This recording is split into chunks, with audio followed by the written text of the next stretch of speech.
Hello, good evening, and welcome to the TNT Show, The Nation Talks. And as ever, we promise you 60 exciting minutes, the sort of 60 exciting minutes you'll never get anywhere else. Seriously, candidly, that's going to be the case tonight. You know, it's been another great day for British democracy. Amazing day. This week, we had the extraordinary news that the UK government's ethics officer had resigned. Think about that. A whole bunch of you watching this and listening to this tonight will be saying, I didn't know there was an ethics officer until he resigned. You could be forgiven. You look at the government's behaviour, you look at government ethics, which is almost an oxymoron, frankly, a contradiction in terms. When you look at the way that different contracts have been given to different people, all of whom almost coincidentally turn out to be friends or donors to the Conservative government. And of course, Boris Johnson added to the merriment of the nations by announcing today that ethics is trivia. It's trivia, yeah. Well, I'm sure that is the case for Boris. I'm sure ethics is trivial to him. But we also at the same time this week learned that Michelle Ballantyne had quit the Tories over principles. So clearly it's not trivia for Michelle. Maybe she should have a word with Boris. Yeah, thanks for joining us this evening. We have another great guest, and I'm really excited that she's able to join us. Tonight, the TNT Show, The Nation talks to Suzanne McLaughlin. Now, Suzanne is not only an SNP activist, she's not only the founder of the Yes Bar, but she's also a committed trade unionist. She knows a lot about what happens or what ought to happen in organizations. And hopefully we'll be talking about that later tonight. And we're taking your questions live. I've got my trusty iPhone. You can contact me at john@cleash.com. You can also go through the various IndyLive measures and processes, and you can give us your questions. And we'll try and get as many questions to Suzanne as we possibly can. So, the nation talks. So in many respects, this is your show. Your questions drive our agenda uniquely. Now to our guest. Tonight, the nation talks to Suzanne McLaughlin. How are you, Suzanne? How are you coping with the pandemic? I'm okay, actually. I'm not enjoying it this much. And I use that phrase because I had quite a privileged first lockdown. It had been a very busy time just before we went into lockdown in March. And it was one of those times I was thinking, oh, stop the world, I want to get off. And then, oops, the world did kind of stop. So, of course, it was the start of summer. We were all baking banana bread and walks, exercise. And, it seemed quite nice when we thought it would only last a few weeks or so. But now, obviously, that we see the deaths, the illnesses, and I wasn't undermining that at the beginning. I just mean for me personally, it wasn't, staying home wasn't a trouble in the beginning. Right. But I think like most of us now, we've all either heard of someone who's been very ill, we've lost someone, there's been redundancies, job losses, and it's hitting hard, So it's a bit more troubling, to say the least. And, well, I'm glad you're coping. Tell us a little bit about yourself. Where were you born? Where did you grow up? Tell us about your family. Tell us about Suzanne.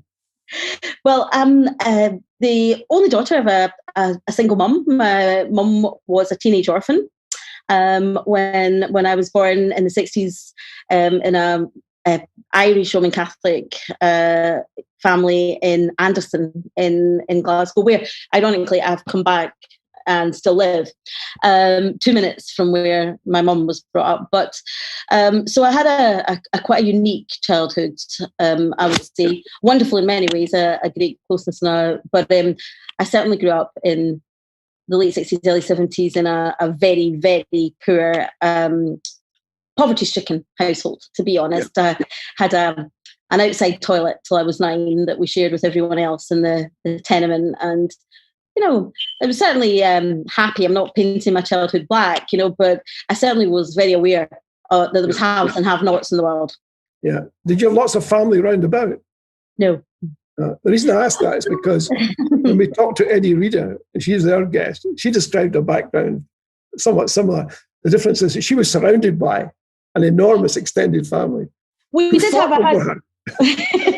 we did have I did have cousins, but see, in those days, close cousins, but in those days people lived quite far away. I mean, they only lived that side of the family, my mum's aunt, and they lived in outside Johnston, which, you know, we lived in the west of Glasgow at that point, Partick and Yoker, Anderson.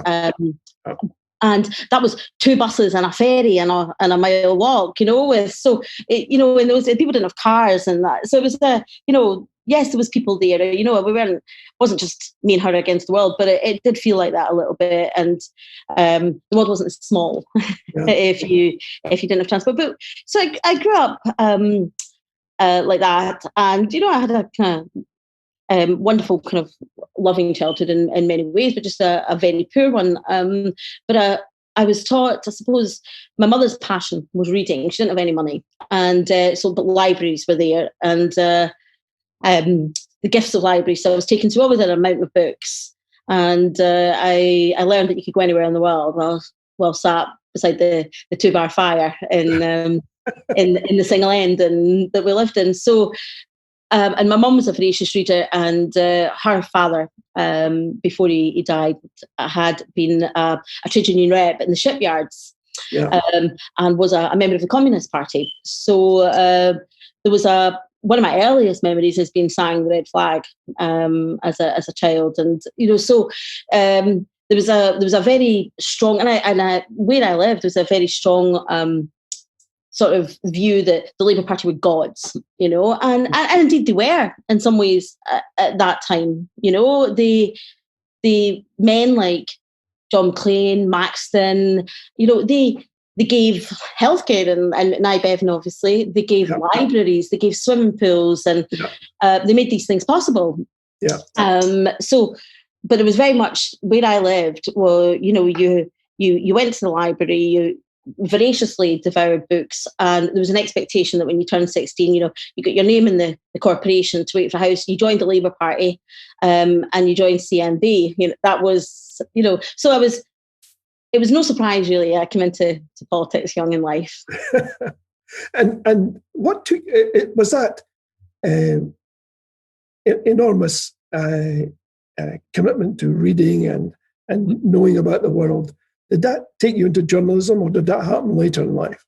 Oh, much later in life. No, it was much later in life. There wasn't, you know, my mum. There wasn't a situation. I wasn't really able to go to university. It wasn't really an option, and it was something that wasn't really thought about. And in those days, to be honest, in the early 80s. You didn't have to go to universities. The privileged few, and certainly in my circle, did. But, you know, Glasgow University might as well have been a million miles away. There was no expectation that I would go there. The expectation is that I would leave school and get a job and contribute, which I did. So, no, at that stage, you know, I had various wee bits and jobs. I was a magician's assistant, and I worked in a shoe shop. Very briefly, you know, so, you know, I worked, and you could leave a job on a Friday and bring a new one on a Monday, you know, and all my friends, we all had jobs, and we all worked, and went on marches and ranted and railed about Thatcher, and so there was you know, it wasn't a bad time. It was a great time. It was a time I look back with much fondness, and still hear myself out Thatcher, milk Thatcher. So some things have lasted beyond those days. Now you were a member of the Labour Party too. I was. Right? Yeah. I was. Yeah. So what happened? Did you leave the Labour Party, or did the Labour Party leave you? Oh no, I was kicked out. Well. I wasn't kicked out of the party. I was a Labour staffer, actually. Funnily enough, I was very committed to Labour. I was a little bit left of Labour. I suppose still am, really. But I started working for the Labour Party. Must have been very early 20s, and I was very fortunate. I had the best boss in the world, who's still one of my greatest friends and a fantastic mentor, and someone I champion on a regular basis. I worked for the one and only Tommy Shepherd. Oh, yeah. So, I absolutely adored him. And he was a great mentor, and really wanted young women and then young men in the party to come up and come forward. And I was a wee bit too shouty. You know, I remember being in a temper, being told at conference I was not to raise my fist during the red flag, and you know, I was young and shouting for more and better, and I got myself into a pickle, and one time asked George Robertson if he could spell socialism, which beware, the Defence Secretary scorned. And eventually, Jack McConnell, who was General Secretary at the time, said to me, you know, doing his best apprentice impersonation, you know, it was with regret, Suzanne, you're fired. But I stayed a member of the party at that point for a wee bit of time, although much in the huff. But I was losing belief. Obviously, the in seriousness, they were leaving me. And when Tony Blair marched us into Iraq, and I went to the Mìltean March in London, and I knew it was time to go. And I sort of lost my way with party politics, I suppose, for like many of us in the west of Scotland, for quite some time. I stayed in trade unionism, and it was then I really started becoming more involved in local sort of feminist politics and more involved in trade unionism. And but I left party politics for a long, long time. Yeah. So presumably you were always a trade unionist in some way, shape or form. When did you become, as it were, very active in trade unionism? Did you actually become an official, or how did it work for you? No, I just always really believed it. When I joined the Labour Party as a staffer, it was a closed shop in those days. So to join the GMB, and there was also there was another lovely man that worked in the Labour Party at that time called Noel. I forget his second name. And he would tell me. At that point, he seemed ancient. He was probably 40, you know, and but he talked about trade unionism, and I could have listened to him for hours. And Leslie Quinn was one of the bosses there as well, and you know, they would tell stories, and of course Tommy. So I like to read. I remember, you know, my favourite book was and still is the Ragged Trousered Philanthropist, and you know, there was.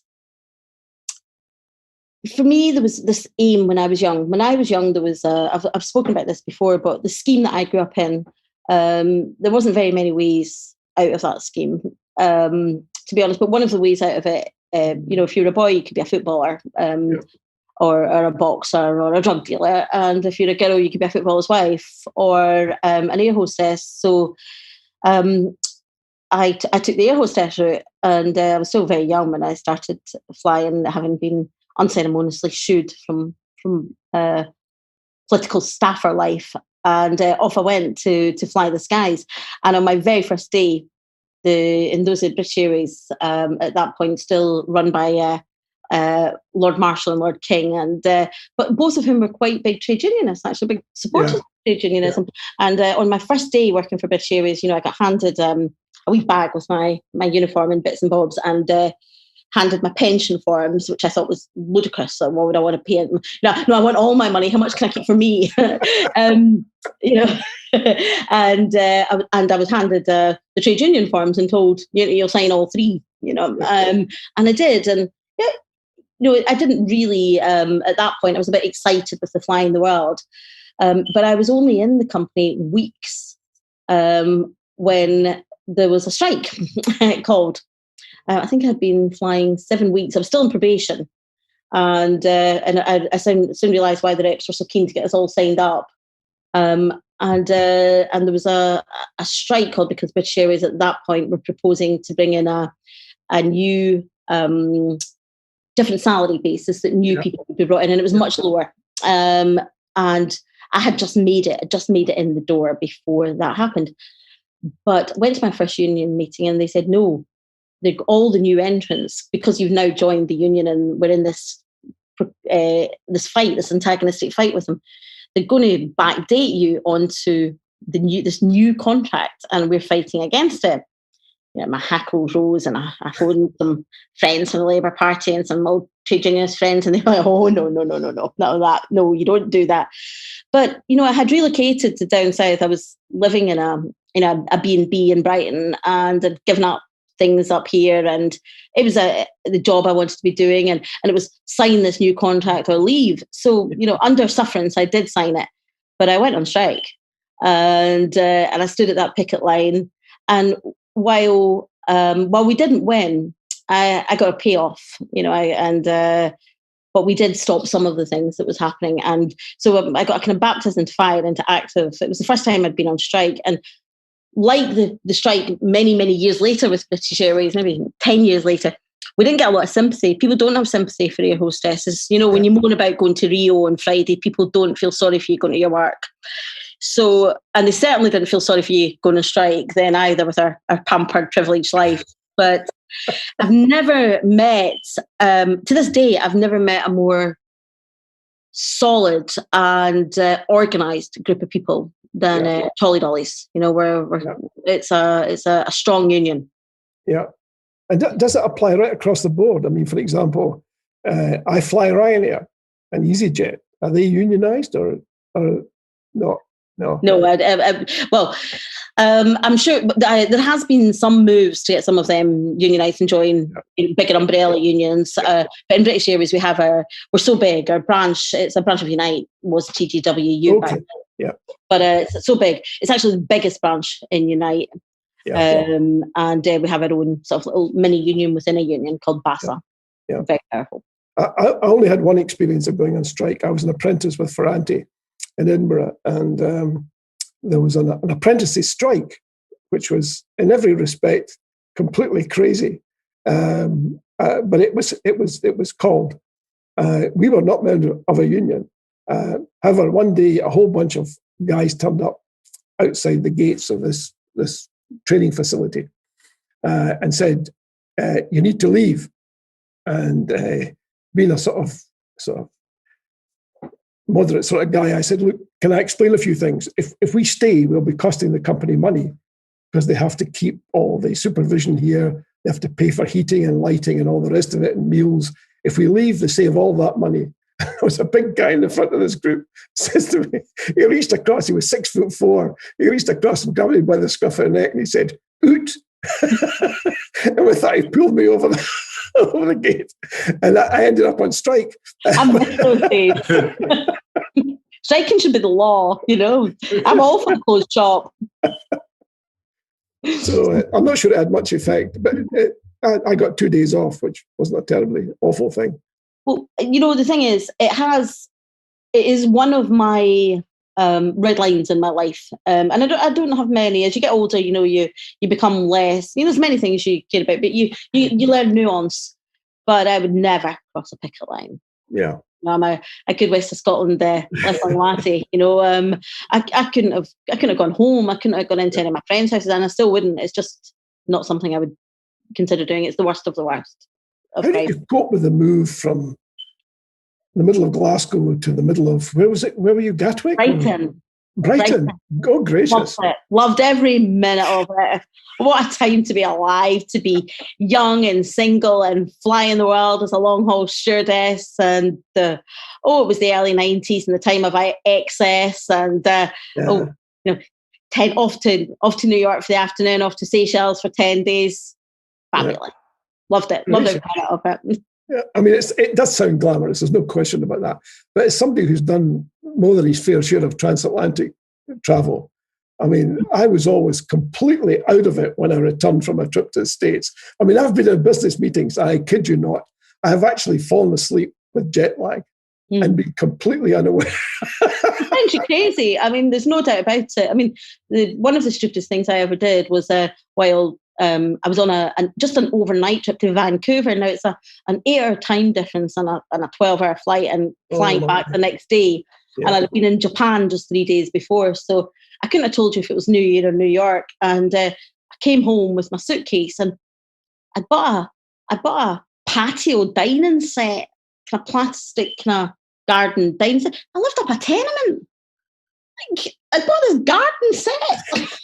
Jet lag sends you crazy, and but it's a wonderful life in many ways. But I think it's a little bit like, and I've never been in those, but from speaking to friends, it's a little bit like, I think, the military or acting, where you go into a bubble with a group of people and you live with them. It's a very different kind of world.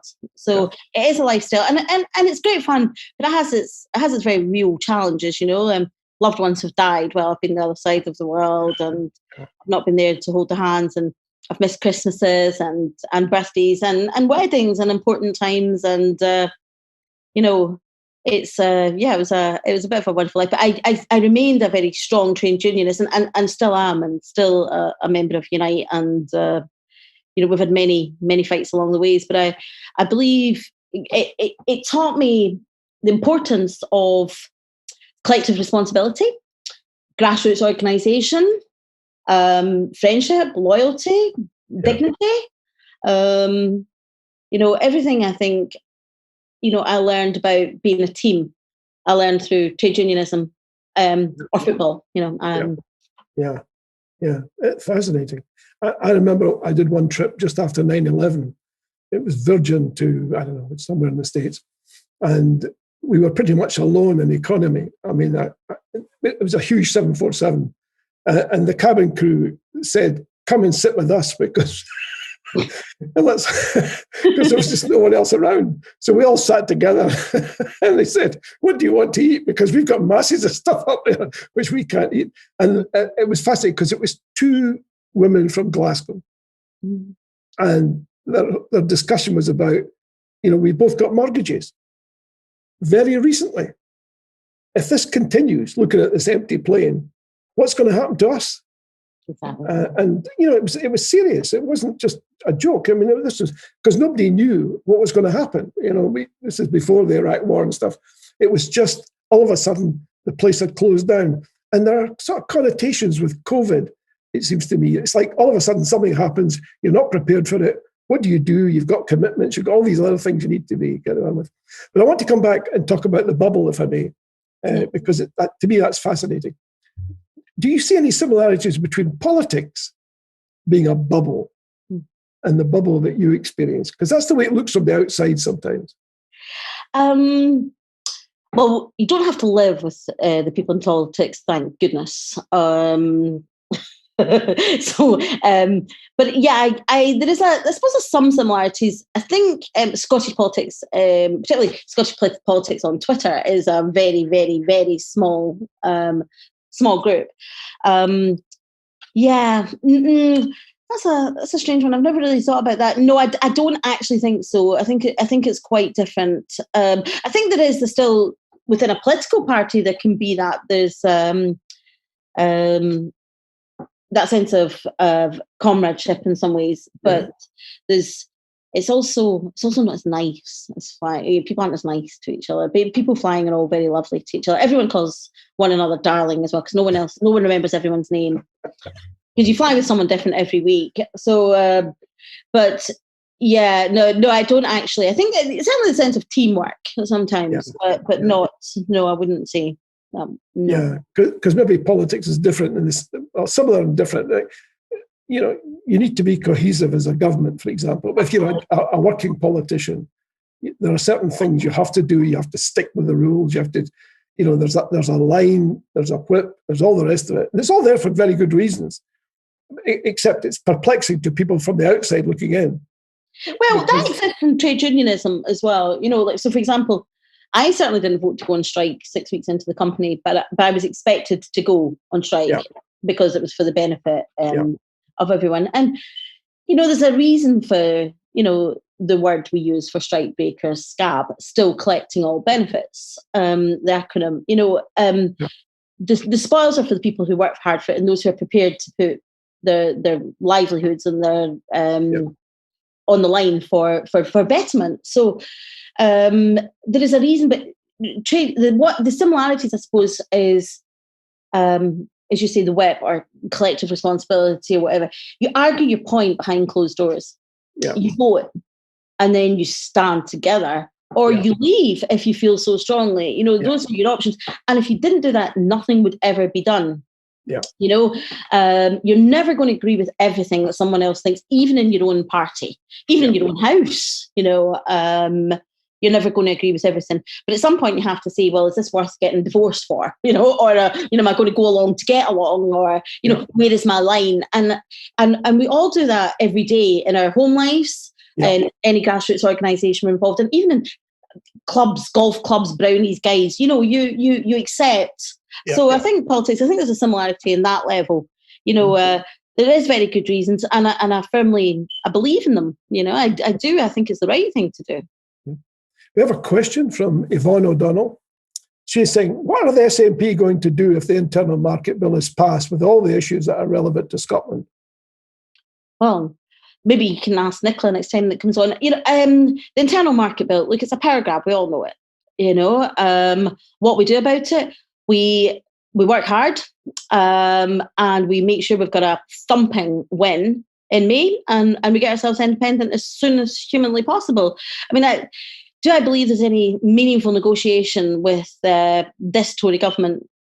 I mean, I think our team down there do the very best they can, but we know what's going on. You know, our MPs tell us regularly they're banging their heads off brick walls. They're doing great things for the constituents. They're putting the case forward, but is there anything terribly much that can be done with a conservative, a right-wing conservative government that have a big majority? So what's the alternative then? I mean, a lot of people in the SNP, and we've had quite a few of them on the programme, have said, well, what's the point in doing it, just sitting there like a bump on a log at Westminster, hoping and praying that some change is going to take place, or somehow Boris Johnson is going to find God and become ethical and respond constructively to a vote in Scotland? They say, why should he? Look at his track record. Has he ever responded to people? He thinks about himself first, second, and third all the time. Why should he respond to any vote that takes place in Scotland? Well, I suppose it depends whether we're talking about independence or, you know, any of the other things we're doing. Well, let's take independence, because right now, as I understand it, and we've interviewed Martin Keating recently, and he takes a slightly different view, as you may know, because he is pursuing this court case in the Court of Session just now, which I think is fascinating. But at least what he's doing is saying, look, you can't depend on this guy, Boris Johnson, to be sensible. You have to have some other mechanisms in place. What's your take on that? Well, first of all, I don't think anybody should be, I mean, in this, I just don't think anybody should tell the public and their enemy, for want of a better word, their forward moves. I mean, that to me, that's lunacy. Yeah. So, of course, there's plans. I mean, look, Nicola Sturgeon has been fighting for independence since she was 16 years old, you know, and under her guidance and her time as the leader of the party, we are closer than we've ever been. We can taste it. And we all know Westminster politics in particular, and the chambers of all really works in Parliament, in any Parliament, the work's done in committee. Mm-hmm. And we all know that the chambers are showmanship to a certain degree.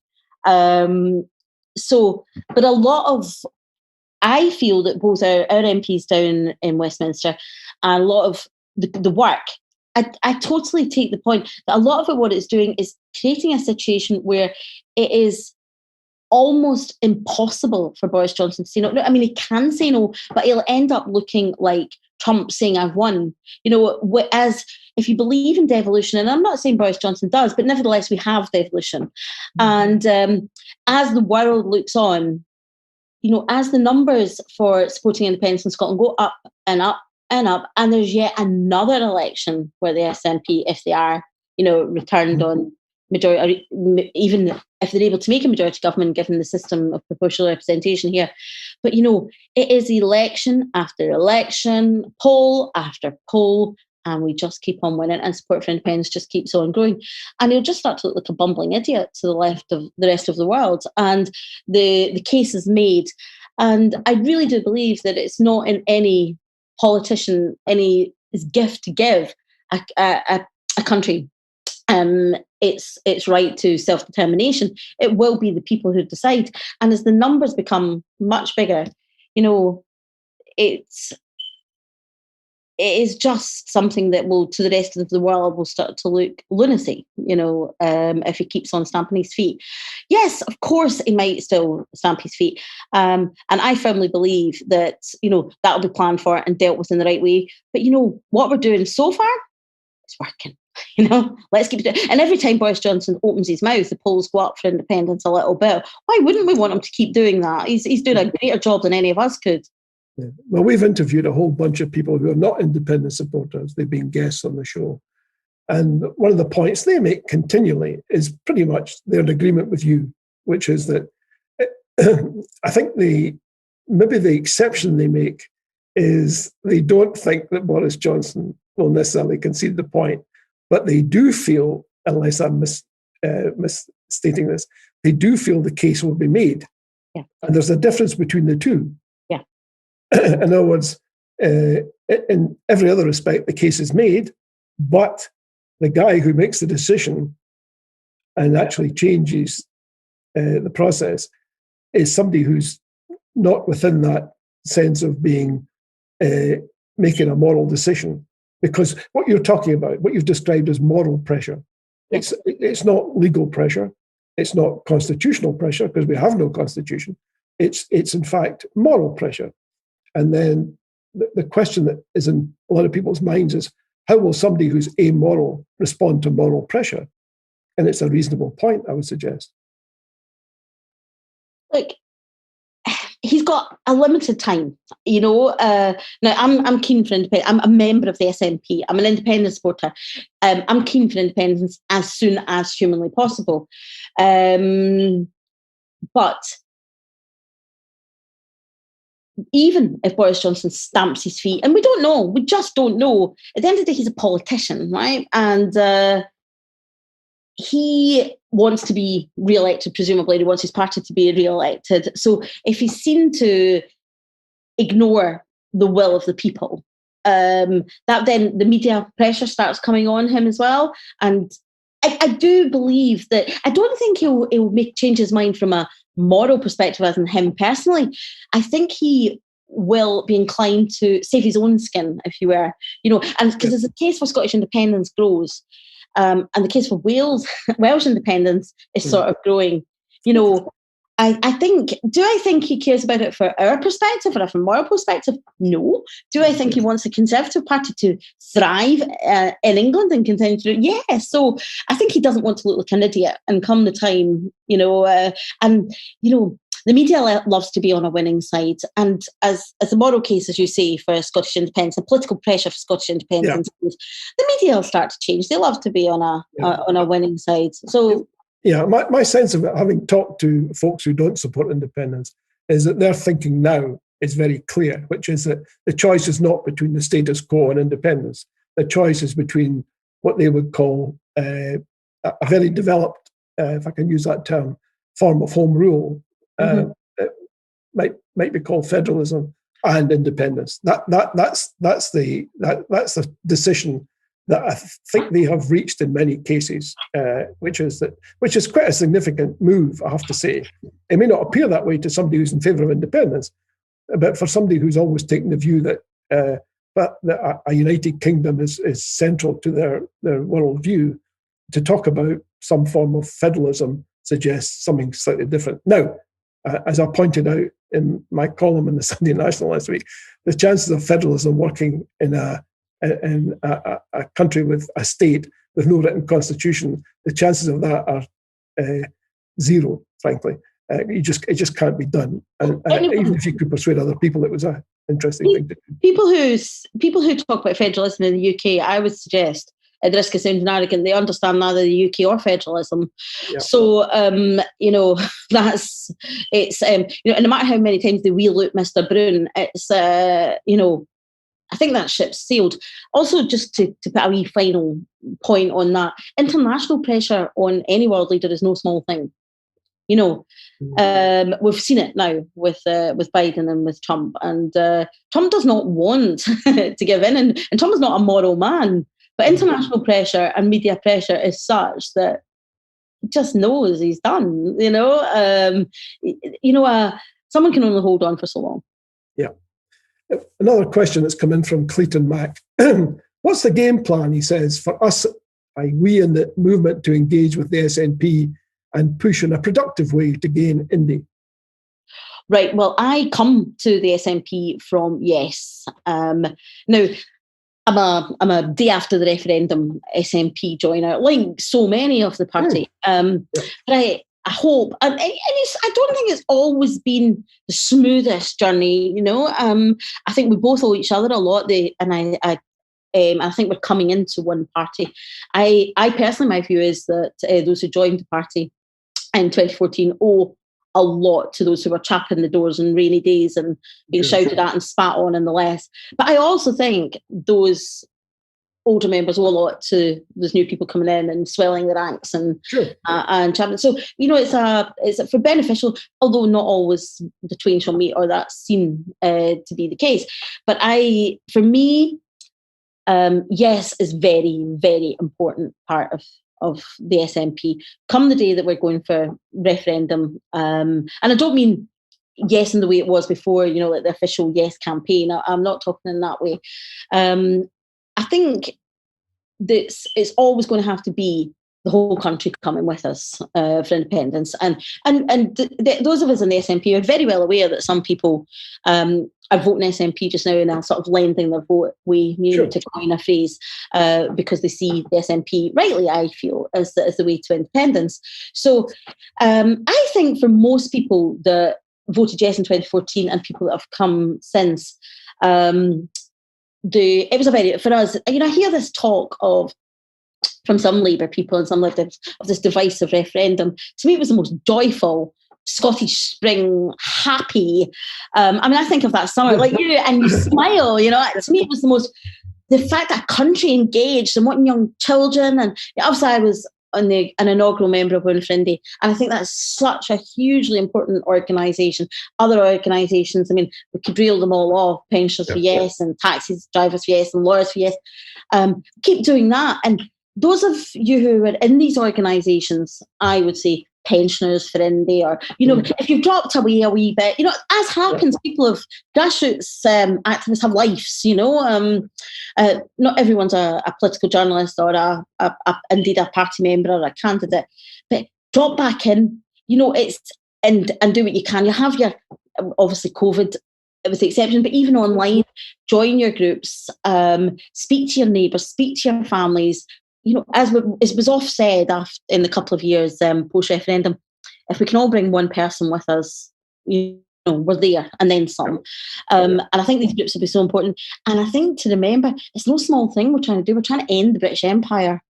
We're trying to overthrow the Union. It's a revolutionary act. So we need all our boots on the ground. So, hook back up with that wee group, join back up with your one friend, phone your pal. I think maybe what would help, and this is a thought which I commend to you, if I may, is that if one looks historically at what you might call independence or secessionist movements across history, they're always riven by dissension and people not agreeing. The American Revolution, we've talked about in previous programs, was Alexander Hamilton being shot in a duel and stuff. This is nobody's ever been shot yet in a duel. But there's always dissension. Many people feel there's different ways of doing it, and it's not happening at the right speed or in the right way. There's not enough communication. But what seems to work for most people, and the sense I get, I'm not a member of the SNP, I hasten to add, the sense I get during these interviews is people don't feel nourished by the SNP and the Yes movement. Now, you've made the point that people in the Yes movement or people sympathetic should reach out. But I would suggest to you, it perhaps has to be a two-way process. I.e., the SNP should be reaching out. I would suggest, it's easy for me to make these comments, but my thinking about it is to reach out, to say to people, we know you're sympathetic, we love you having you on board, and here are some of the things that we think we should all be doing together. It seems to be a lot of that's happening on the Yes side, but I don't see a lot of it happening from the official part of the process. I'm not sure I agree with that. Right, take Women for Independence. So I'm on the National Committee of Women for Independence. Now, I'm an SNP member, SNP candidate, and I sit on that board. So I am reaching out and I am joining and I am talking. Two SNP MPs sit on the Scottish Independence Convention. There's SNP MPs who sneak into every single organisation. And Nicola came along to the national rally in George Square that my partner organised. Hamza spoke at that as well.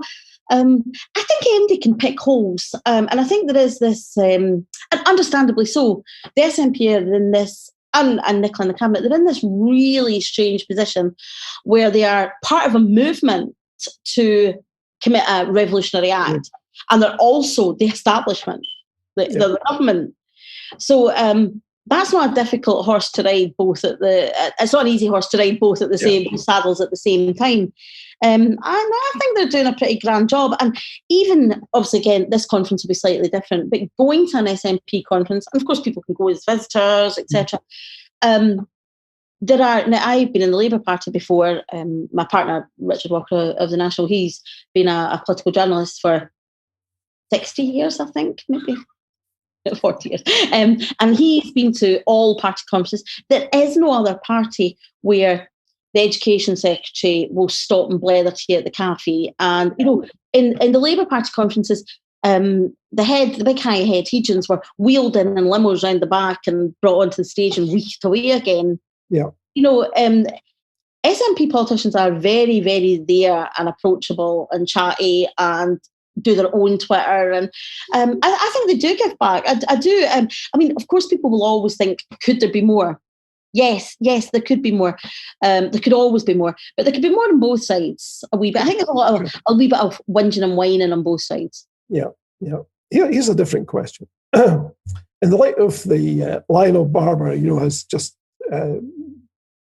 produced his book talking about his time as an editor of the Financial Times, in which he talks about a conversation he had at the Palace with the Duke of York and the Chinese ambassador to the UK. In which the Duke of York said the Queen is going to intervene in the independence referendum next week. Now, one of the results of that has been that a whole bunch of people who were vaguely not supportive of a republic have now thought, well, I think I rather fancy that idea now in the light of what I now know. What's your take? Do you think independent Scotland should be a republic? 100%. However, I'm completely anti-monarchist and a member of a Republican group, and I'm definitely not of the view that we should have a monarchy. However, I think that is a decision for the people of an independent Scotland to make. I don't think I should be able to inflict my personal will, if only, but no, I don't actually think I should be able to inflict my personal will. I think it's a decision, and I would like it to be a very quick decision after we gain our independence, but I think it's a decision for the people of an independent Scotland. But for myself personally, no Royals, no. Okay. How would the people take that decision? Would there be a referendum? I hadn't really. Yeah, I presume so. Yeah, it has to be the people. It has to, it has. But we can't come to the people with everything. But I think getting rid of the monarchy is quite it's a biggie. So, who would you? I mean, one value that a monarch has is in the capacity as head of state. In other words, in most countries, there's a written constitution and there's a head of state. The reason for the head of state is that person is there to referee should there be some constitutional impasse and the politicians can't work their way out of it. Then there's a head of state. There's somebody you can go to and say, look, we just can't work this out. You have to make a decision. Yeah. And that's it. Who would the head of state be if it was a republic? Would that person be elected, do you think?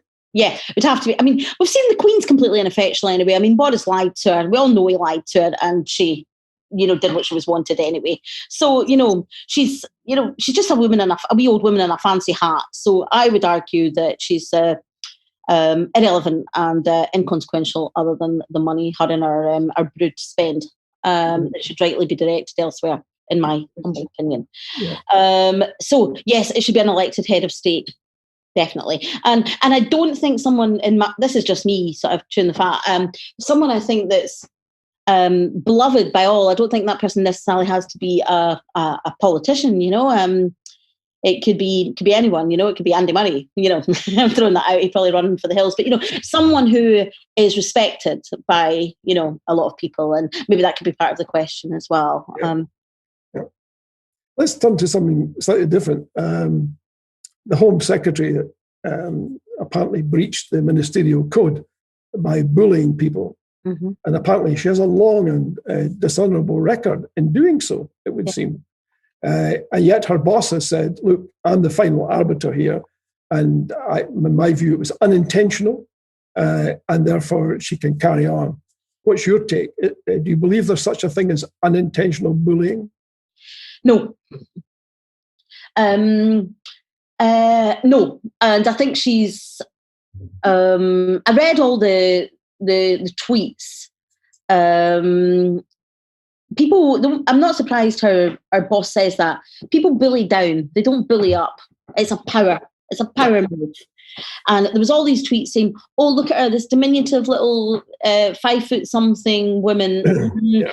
It's about power. It is always about power. And she misused her power. If it had been up to me, she'd have been out so fast, out the door. Unfortunately, it's not up to me, and bullying is acceptable. Well, there's bullying in the Conservative and Westminster government. There's bullying at national level. There's punching down at a national level. So it comes as no surprise, and just one more reason why we need out of this toxic union as soon as humanly possible. Yeah, she's a piece of work. Yeah, the whole outfit seems to be morally challenged, if I can put it that way. Now, the Chancellor of the Exchequer has announced today that apparently the situation for the UK financially is the worst for 300 years.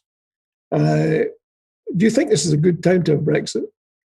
No, it's never a good time to have Brexit. It's absolute economic suicide. But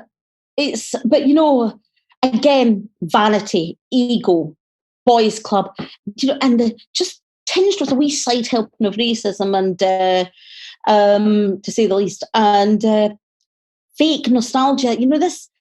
This phrase, take our country back, take it back to where? 1950, and even then this whiff of the green grass of Rupert Brooke type of nostalgia, what they yearn for didn't exist. It maybe existed for Boris Johnson and the big lanky hen Brun type with the top hat, that sits beside him. It maybe existed for them in the cloisters of Oxford University, or the grasses of Eton and Nanny and Mummy, and what was it he said the other day? He's fit as a butcher's dog, and he's flying his flag and the bunting, it's this thing that they're trying to get back. And when you delve deeper to anyone, and I've flown in the case of my job, there's quite a lot of the pilots. I won't blanket because it's never true about everyone, but it's quite a wealthy salary, and a lot of the pilots and the captains come from a military background, and there is this kind of and that kind of fly the flag and the yearning for those days. But when you dig deeper, we'll take our country back. What is it you can't do as part of Europe? And they don't know. Even even politicians, they don't know. They couldn't think. They can't tell you what Europe did. They've got some vague idea. But it was just a power move, and it's economic suicide at the moment, and yet again here we are, yet another reason. I mean, they're making the case for us, as we said at the top there. They're making the case for independence for us, but this worst economic situation for 300 years. Yes and no. There's still the massive amount of money for their defence budget that was found down the back of their couch the other day. Politics is just another word for choice. And that government make foolish, stupid choices, cruel choices. They will always find money for their HS2, and they'll find money for their Brexit. And they'll find money for the defence budget, and they'll find money for prisons and money for jails and money for drug wars and money, to curry into the States. They printed money for the bankers, for goodness sake, but, we'll let the oiks starve. It's just a decision. Well, certainly the people who believe in modern monetary theory would suggest that they can print money anytime they like, which would be an interesting debate for another time, perhaps. If you were to look ahead, as the Americans say, look down the pike, let's say 3 years from now, what do you think Scotland will look like? 3 years from now? Paint us a picture.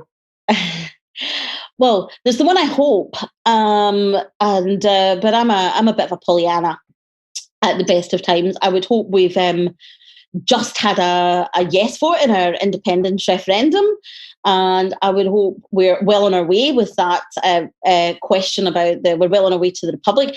For me, it would be an independent Socialist Republic of Scotland, where if you come here, you fay here, and where I think we would have a citizen's income. We would, that's it's a solid gold standard of the SNP. There's free education, but more than free education, there's free access to education, and there's help for the kids. That even the free education isn't good enough. The NHS is protected, solid gold, free point of use forever. There was that at the start of this now, if you mind if I take a wee sidestep, at the start of the lockdown and everybody clapping for the NHS, I think it was recognised actually at that point, for a brief little moment in time, it was recognised what's really important. What was really important was nurses and bin-men and carers. Yeah. So I hope in this vision of mine, in this independent Scotland of mine, these people are well recompensed, and they're valued just as highly as lawyers and economists, and maybe not as high as journalists, because I'm a journalist. But I think it's not. I'm conscious of not trying to describe utopia here, but I've been fighting for, in one way or another, for better for people. I think ordinary folk, and there will be no hungry wains. That's what I would. I think that's the main thing. In fact, I've got a 15-year-old daughter. She's autistic. She's fabulous, and she's been dragged along to far too many political meetings for a child of her age. And she's very, very funny. And she's actually quite good friends with Nicola Sturgeon. They get on really well. They're both into books and politics. And one time she was at conference, and she was reading her book in the cafe, and I said, "You come into the speech?" And she said, "Oh, it'll be the usual: ban the bombs, feed the wains." And I think that is smart kid. and it's a great line, and it's one we could do worse, couldn't we? Ban the bombs, feed the wains. We could do a lot worse than that. What about your future? Because you stood as a candidate, an SNP candidate, is that right? Recently? Yes, and still will be again. Yes, I stood as a candidate in Kelvin, where I'm from. Yeah. It was won by Co-Cab Stewart, who will go on to take us to retain Sandra's seat. I'm very sure. In the next election, that's the way of it. You put your stall out, and the members pick for a myriad of reasons, and Co-Cab will do a sterling job and keep the seat for us. I'm sure, and I'll be sticking my name in the hat for the list. Right. How does that work? I mean, do you just put your name forward and hope that the local constituency will look kindly on you? How does it work? To be the constituency candidate or the list? Yeah. Or the list. Well, the list is chosen. There's a vote for every party member in every branch in a region. So I'm in Glasgow region, for example. So all the members of all the branches in all the regions, in all the areas in the region of Glasgow will all get a vote. And it's a single transferable vote system. And the party will publish don't actually recall from 2016 if it's the top 10 or the top 12 names or whatever. And don't you have a particular challenge though if you're in a strongly one could say almost a formidably strongly SNP area? Yeah. the chances are of getting through on the list are minimal, surely. Yeah, they are. Absolutely. I want to be in Aberdeenshire or something. South of Scotland, but that... oh, yeah. It's why, though, we have to emphasise both votes SNP. And I know a lot of people in other parts of the party, other parties, balk at that. And absolutely other party members should follow their heart and their mind. But anyone whose main aim is independence, we all know it's so close we can taste it. This is the time, this is the election where we need to let independent sporting parties romp home. We really do. And the SNP to romp home, because we're fairly sure. I mean, only a fool would take polls seriously. The only poll that really counts is election day. But we're as sure as can be that it'll be an SNP government. Let's make them as strong as we humanly can. And let's give them a thumping victory. And the way to ensure that is both votes SNP. This time, let's get over that line. Let's get independence, and and then the country will blossom, and people will fall into their natural. I'm going to ask you a quick question, which I've asked a whole bunch of people recently. Never got a convincing answer, but you might be in a better position to answer it, because they were all sort of middle of the road folks politically, and between left and right. Why do you think there's no right wing or even centre right nationalist party in Scotland, as there is almost everywhere else? Do you know, I don't believe in Scottish exceptionalism. I just think that there's been too much poverty. I think right wing. Well, that's a good one. You've got me thinking here. I'm just glad there isn't. I think hatred of Thatcher runs deep in Scotland. Let me tell you the answer that others have given me. Yeah. And let me know what you think of that, please. Yeah. We're almost out of time, actually, but very quickly. The answer I've had from most people is it's just that the SNP are so adept at incorporation. In other words, whatever their motivations beforehand, people generally join the SNP, whether they're right or left, because the contention is, I think the old cliche would be, such a broad church. That's the answer. I don't find it wholly convincing, because you would think then that if that were the case, people on the right would have had some modicum of influence over the SNP's policies. There doesn't seem to be a lot of evidence of that. I mean, others will no doubt disagree and point to parts of their policies which are, they would say, not left-wing. But by and large, most people looking at the SNP would see it as a leftish organisation. Yeah. Would you agree with that? Well, it is a big umbrella. Definitely. That's it. Yeah, you're right there. But I think, what's happened is, nobody wants to split the Indy vote any further, right? Let's not split it further. Let's not have any factions or this pledge, that pledge, this group, that group. Eyes on the prize, it is literally time to have our eyes on the prize. We're in the final stretch now. Do I believe that there are some people who will probably feel more comfortable in a more centralist party? But as you said, I take your point. But in other countries, it's not a left wing. It's not a left wing per se party. The SNP. I don't think that could be argued. But definitely, social democratic policies and left wing policies, rather than socially conservative policies. And as you say, where there are more right wing people, they would have had more influence, and that would have filtered through. There are some that are a wee bit more right wing than I'm hugely comfortable with, but this is not the time to be nitpicking and falling out. It's time to pull together. Okay. It's just that elsewhere you would normally get a right wing party and a left wing party. Possibly in an independent Scotland, we'll see that rise. But yeah, I think that's bound to be the case, frankly, afterwards, because then what happens is people. They find their natural home a wee bit. They find their natural home, exactly as you say. Okay. Well, we're almost up. Thank you very much. I know it goes fast. It really goes fast. Thanks very much, Suzanne. Thanks everybody for their questions. Well, we've covered by far the majority of them.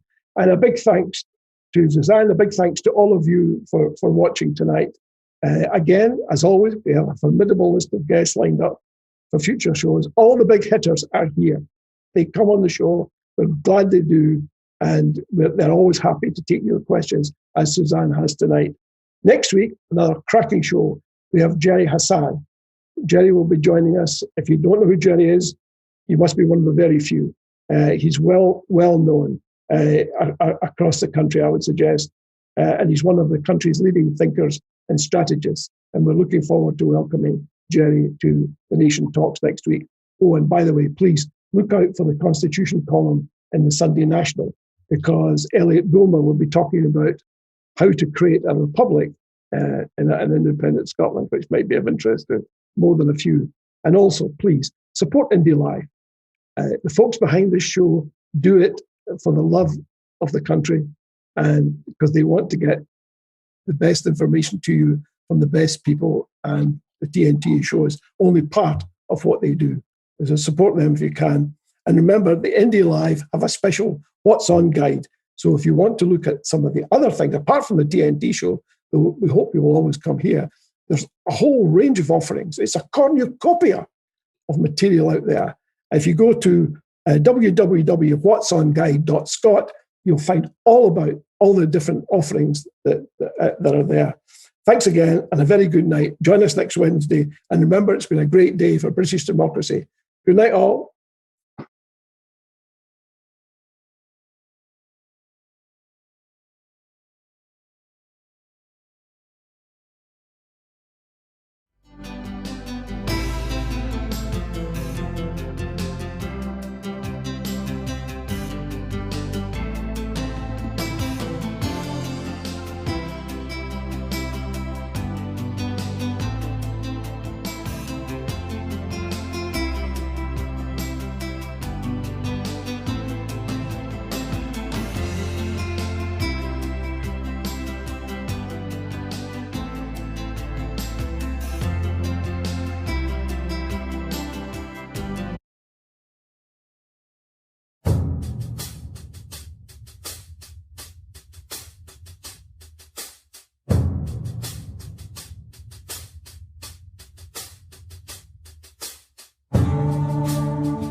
I saw you weeping outside the seat of power.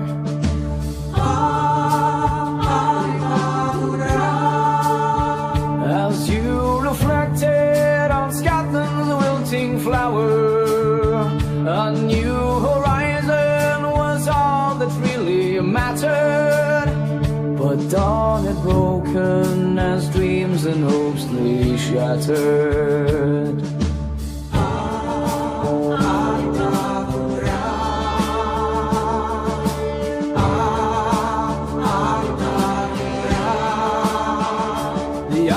Storm grew Wednesday in the meadows. The troops were gathering as ALBA's future led us. Sing freedom's anthems, all nations join together. We shall be heard, our chains released forever.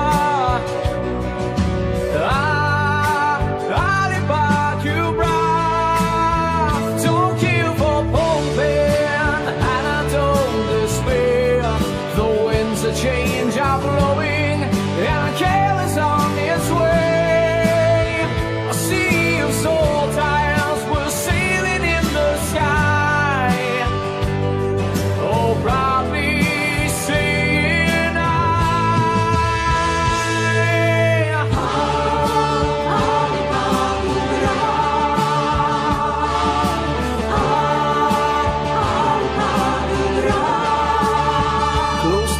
success, a bright new future rising. lies and deceit from traitors was surprising.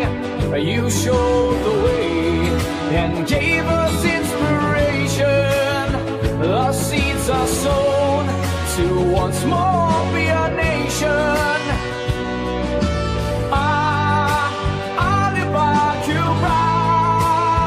Don't give up hoping and don't despair. The winds of change are blowing and a gale is on its way. A sea of soul ties were sailing in the sky. Oh, proudly saying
It's the Brexit stuff for me, the nepotism stuff for me, breaking international law stuff for me, the ERG hijacking UK democracy stuff for me, education is a luxury stuff for me, £9,000 tuition a year stuff for me, it's the NHS on the table for a US trade deal stuff for me, demonising the working classes stuff for me, refusing starving children free school meals stuff for me, it's Boris calling Muslim women letterboxes stuff for me, his pickaninnies comments stuff for me, his bum boys comments stuff for me, his Scotland is a verminous race comments stuff for me, the UK internal market bill ripping up the devolution settlement stuff for me, devolved legislators being ignored during Brexit stuff for me, a lack of UK leadership during COVID stuff for me, nuclear weapons being in Scotland stuff for me, a decade of Tory governments Scotland didn't elect stuff for me, it's a weak left opposition in England stuff for me, attempting to frame independence as anti-English bigotry stuff for me, it's trying to ban anti-capitalist references in schools stuff for me, it's England-centric lefties painting SNP as a protest vote even though Scottish Labour is spineless stuff for me, it's the UK for me. It's a song I wrote about 5 minutes ago called Carpe Diem, Hope Over Fear.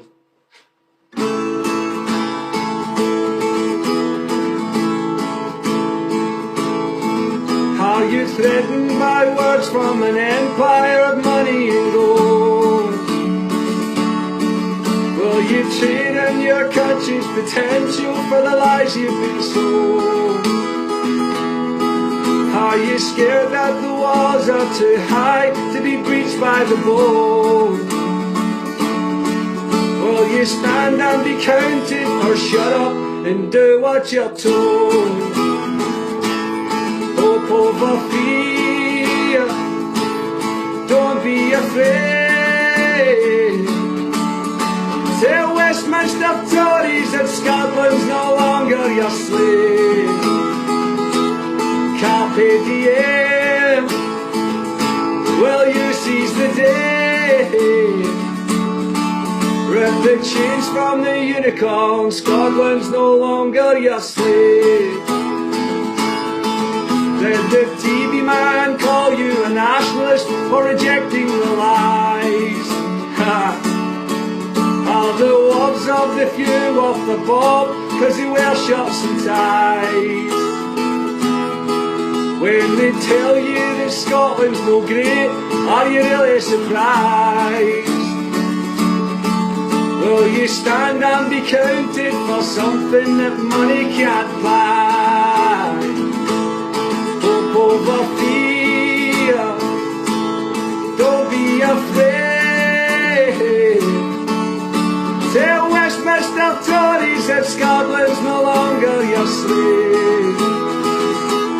Carpe diem, will you seize the day? Rip the chains from the unicorn, Scotland's no longer your slave.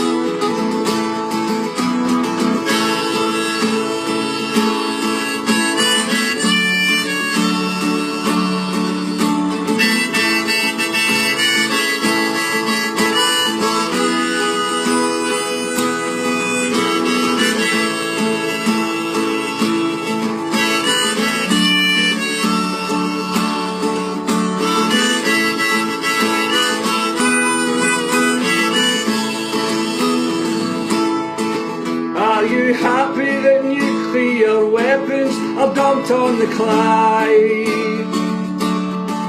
Fighting wars for the wealth of the few, how many have died? You can bury my bones, but the truth of it can't be denied. Will you stand and be counted, 'cause I'll be there stood by your side. Hope over fear, don't be afraid.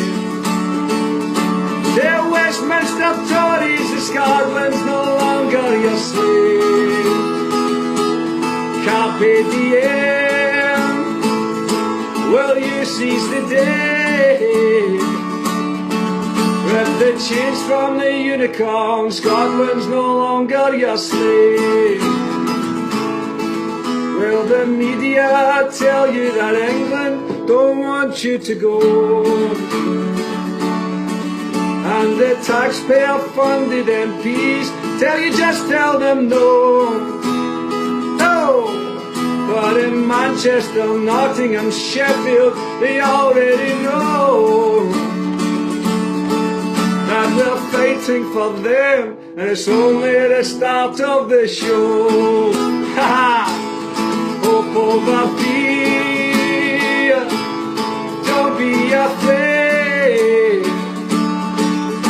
Tell Westminster Tories that Scotland's no longer your slave. Carpe diem, my friend, will you seize the day? Rip the chains from the unicorn, Scotland's no longer your slave. Vote yes for our future.